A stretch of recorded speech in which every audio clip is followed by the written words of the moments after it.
Question आपकी screen पे है, आंसर करिए। अशोक के किस अभिलेख में कलिंग युद्ध का वर्णन है?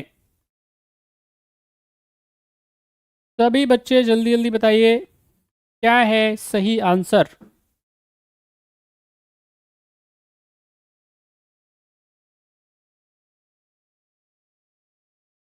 अशोक के अभिलेखों के बारे में बताइए फटाफट से। विच रिकॉर्ड और inscription of the Ashoka describe the Kalinga war?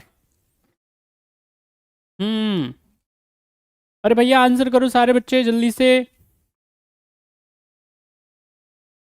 जो देगा जवाब सही उसको खिलाएंगे एक कटोरी चीनी वाली मीठी दही। लेकिन जो जवाब नहीं देगा सही, फिर हम उसको करेंगे सही। चलो हम देखते हैं आगे। यहां पे जब हम बात करेंगे, देखिए अशोका के बारे में। अशोका जो है पहले महान नहीं था। अशोका द ग्रेट जब बनता है वो तब बनता है जब क्या करता है, वो धर्म की शरण में जाता है। धम्मम शरणम गच्छामि, बुद्धम शरणम गच्छामि। जब धम्म की शरण में चले जाते हैं आप, हर एक काम जब आप धर्म पूर्वक करने लग जाते हैं, तो फिर धर्म आपकी रक्षा करता है। ठीक है कि नहीं? सब ये आपको ध्यान रखना चाहिए। अब आप अगर विद्यार्थी हैं, अगर आप स्टूडेंट हैं, तो आपका धर्म यह है कि ईमानदारी से क्या करें, आप पढ़ाई करें। अपने माँ बाप या जो भी आपके ऊपर क्या कर रहा है, मेहनत कर रहा है, आपके ऊपर फंड लगा रहा है, आपके ऊपर जितनी भी मेहनत करी जा रही है, जो आपको पढ़ाने लिखाने के लिए क्या किया जा रहा है, समय दिया जा रहा है। अब आपकी ड्यूटी है कि आप क्या करें, उसका आचरण करें। अगर आप धर्म का आचरण नहीं कर रहे हैं, यानी विद्यार्थी धर्म का आप अनुपालन नहीं कर रहे हैं, अपना 100% नहीं दे रहे हैं, बहानेबाजी कर रहे हैं, इधर उधर की चीज़ों में अगर आपका दिमाग लग रहा है, पढ़ने में मन नहीं लग रहा है, रिजल्ट नहीं है, एग्जाम की चिंता नहीं है, घर वालों की चिंता नहीं है, तो इसका मतलब आप धर्म का पालन नहीं कर रहे हैं और फिर आपको नुकसान होगा, आपको फायदा नहीं हो सकता है अगर आप धर्म का आचरण नहीं कर रहे हैं। तो यहाँ पे क्या है, धर्म का मतलब क्या होता है, कर्तव्य पालन से होता है।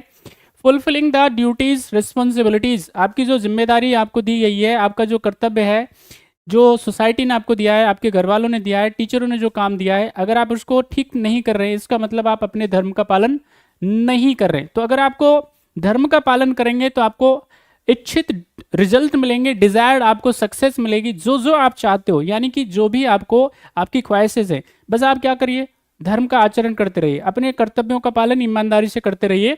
जितनी ईश्वर ने आपको बुद्धि दी है, जितनी ईश्वर ने आपको शारीरिक क्षमता दी है, उसका अनुपालन करेंगे, आपको सफलता मिलेगी, कोई नहीं रोक सकता। बस इसी को क्या बोला जाता है। तो पहले अशोक जो है वो क्या नहीं है, ध्यान रखना है आपको, महान नहीं बने। उन्होंने क्या किया है, यहाँ पे कई सारे रीजन थे यहाँ पे कलिंगा वार के लिए। कलिंगा वार की जब बात करी जाती है, कलिंग कहाँ पे आज की डेट में, उड़ीसा में।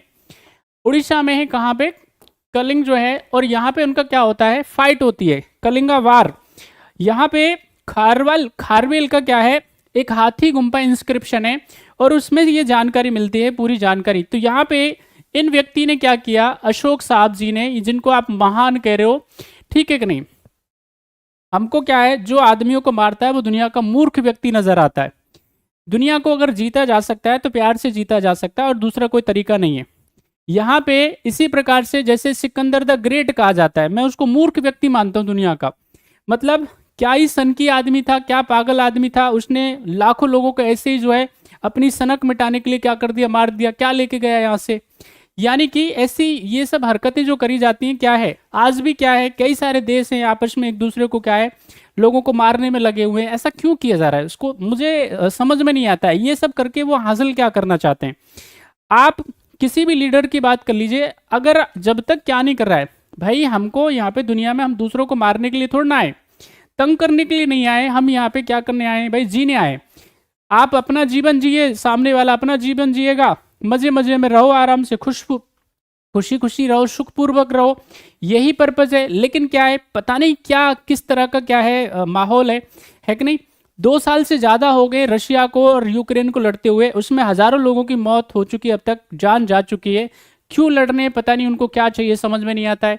तो यहाँ पे ये व्यक्ति भी क्या है, इसकी क्या जरूरत थी, समझ में नहीं आता है। अशोका महान इसको कहा जाता है, बाद में अभी क्या है, इनको अशोका महान कहा जाता है। पहले क्या है, इन्होंने लाखों निर्दोष लोगों को क्या किया, वहां पे मारने का काम किया। और उनको अब उसके बाद में, इस युद्ध के बाद में इनका क्या हो जा रहा है, इनका हृदय परिवर्तित हो जा रहा है। इनका क्या हो जाता है, इनका ट्रांसफॉर्मेशन हो जाता है। अब क्या है, ये युद्ध को छोड़ करके ये धम्म विजय की चल जाते हैं। कहाँ की तरफ, अब ये धम्म और विजय की तरफ क्या है, निकल जाते हैं। यानी कि युद्ध नीति को छोड़ करके अब ये चलना स्टार्ट करते हैं किस पे, धम्म नीति पे। तो यहाँ पे ये क्या करते हैं, अपना जो 13वां शिलालेख है, इंस्क्रिप्शन है, वैसे यहाँ पे जब हम बात करेंगे तो 7 इनके क्या हैं, 7 इनके हैं मेजर इंस्क्रिप्शंस, और लगभग यहाँ पे क्या है, हम बात करेंगे तो अलग अलग की चर्चा की बात कर, तो उसमें 33 और 34 इनके शिलालेख हैं। कई जगह पे 33 है और कई जगह पे 34 हैं, लेकिन इनमें संख्या की बात करेंगे तो 7 इसमें मेजर हैं। टोटल की बात करेंगे तो 33 और 34 इंस्क्रिप्शन हैं। उसमें से जो 13वां शिलालेख है उसमें क्या है, कलिंग विजय के बारे में जानकारी दी हुई है। बात समझ में आ रही है? तो राइट आंसर इसका क्या हो जाएगा, D is the right answer. Next question आपकी स्क्रीन पे, आप आंसर करिए फटाफट से। What will be right answer of question number 9? Chandragupta Maurya का प्राचीनतम अभिलेखीय उद्धरण निम्न में से किस अभिलेख में मिलता है? सारे बच्चे आंसर करिए जल्दी से।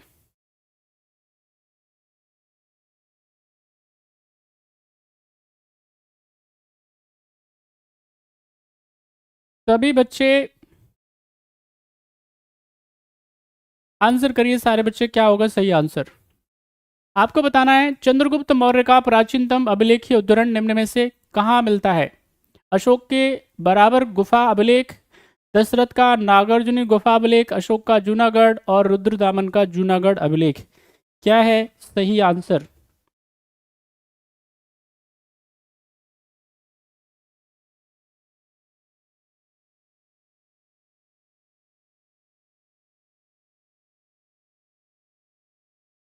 क्वेश्चन आपकी स्क्रीन पे है, आप आंसर करिए जल्दी से। चंद्रगुप्त मौर्य का प्राचीनतम अभिलेखीय उद्धरण निम्न में से कहाँ मिलता है? तो इसका जो सही आंसर है वो है डी, रुद्रदामन का। इसको जूनागढ़ अभिलेख या इसको गिरनार अभिलेख के नाम से जाना जाता है। यहाँ पे रुद्रदामन जो है प्रतापी शासक है, कला प्रेमी है, साहित्य प्रेमी है, विद्वानों का आश्रयदाता है। ये क्या करता है भाई, ये गौतमी पुत्र सातकर्णी को हराने का काम करता है। तो इसके जो जूनागढ़ अभिलेख है, जिसको गिरनार अभिलेख भी कहते हैं, चंद्रगुप्त मौर्य के बारे में इसमें जिक्र मिलता है, जानकारी मिलती है। महानतम शासकों में क्या है, चंद्रगुप्त मौर्य को बताया है। अगले सवाल का आंसर करिए। क्वेश्चन आपकी स्क्रीन पे, क्वेश्चन नंबर 10।